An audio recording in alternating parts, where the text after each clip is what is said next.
you can see why she's the director. And you can see how vibrant things are moving under her tutelage. She's a great, great, great shepherd of what we have out here. Next, the economy. It's the economy, stupid. It's about jobs. It's about putting people back to work. You know, there's nothing like a person who has a job. It changes everything about their demeanor and attitude and focus. But we're dealing with a new industry, living things in living waters. How many variables could go awry to upset progress?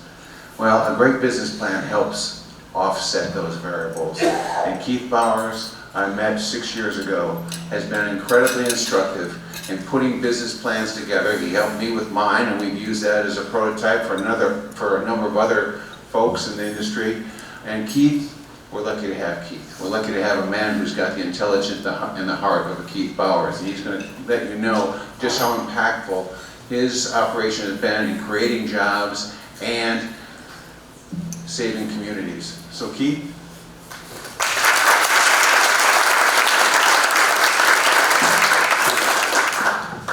Well, good afternoon, everyone. My name, again, is Keith Bowers. I'm the Regional Director at the Small Business Development Center at Florida A&M University. And some of the services that we provide, we assist small business owners and entrepreneurs through technical assistance and one-on-one consulting services. And the folks that deliver these services are all certified business consultants with varying backgrounds in marketing, management, accounting. My background is in financing. I've worked in banking and finance for a number of years after graduating from college. And my first job as a banker was I was an SBA loan officer, so I got paid to tell people no most of the times, and got very good at it.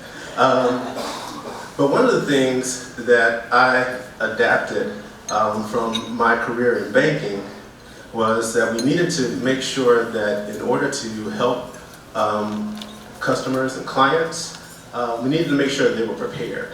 So I borrowed this phrase that was coined by William Deming, who was an economist that helped rebuild Japan after World War II. He basically said, you know, in God we trust, all others must have data. And that's how I approach every client engagement. So you can imagine when in 2015, when Rob Olin came to my office with 6 oyster shells and threw them on my desk, I was like, well, you know, where's the data behind this? But one thing that I learned at that point, that Rob and Kay had done an excellent job of researching this industry. And they had an idea, it was pioneering. They had an idea to actually farm oysters in a sustainable manner. And he was able to demonstrate that there was a market. And this was like during our first meeting. So he told me that he wanted to borrow money. So again, putting on my banker's hat, I was like, okay, well, we definitely need to put together a business plan. So Rob and I and Kay, over a course of probably about 2.5 months, worked on a business plan that was replete with statistics, trends in the industry, market demand, and really did a very good job of defining exactly what their business model was and the feasibility of this business model. Because I knew if I had to go sit down to my former self and try to explain this as a banker and was asking for money, I would have to come with armed with this information. So fortunately, we got the loan approved on the first pass. It was an SBA loan. It was the first SBA loan in this region for oyster farming. And as Rob mentioned earlier, he and Kay were generous enough to share this as a prototype for other oyster farmers to follow. So we fast forward now to the industry.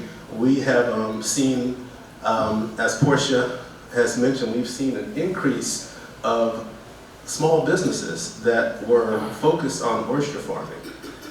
And what we are in the process of doing now is refining these business plans to capture current data and information. So I'll share with you briefly a few different nuggets. It's kind of hard to see, but this is a Ivesroar report, which is an industry report on the aquaculture industry in the United States and the nation. But if you can see, and if you can actually see that, I will give you a free pair of glasses.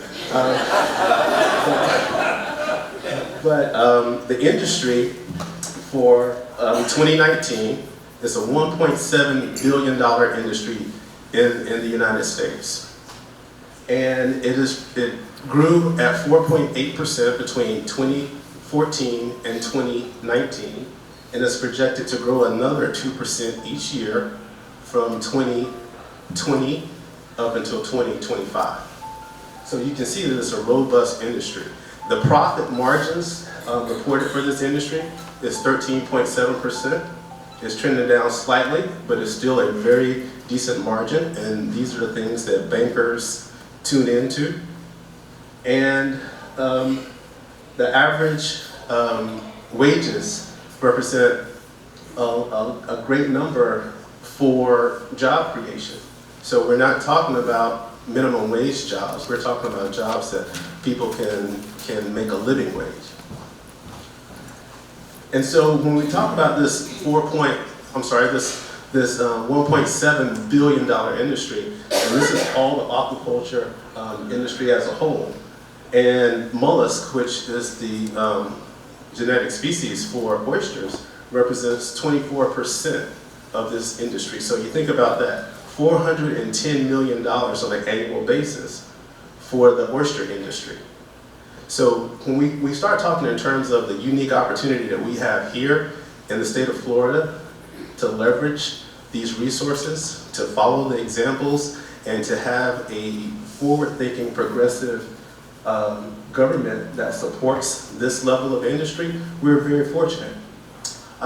So much to the point that our center, last year alone, assisted 12 farmers in obtaining capital to grow and stabilize their business.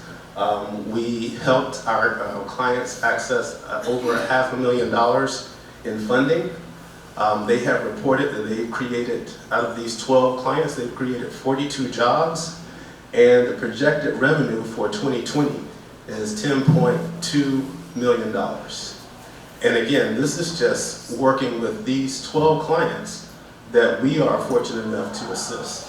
So you can imagine if we are able to really move forward and really engender a lot of this economic activity as it relates to oyster farming, how we can not only change the sustainability for our ecosystem, but the sustainability for our economy. So thank you.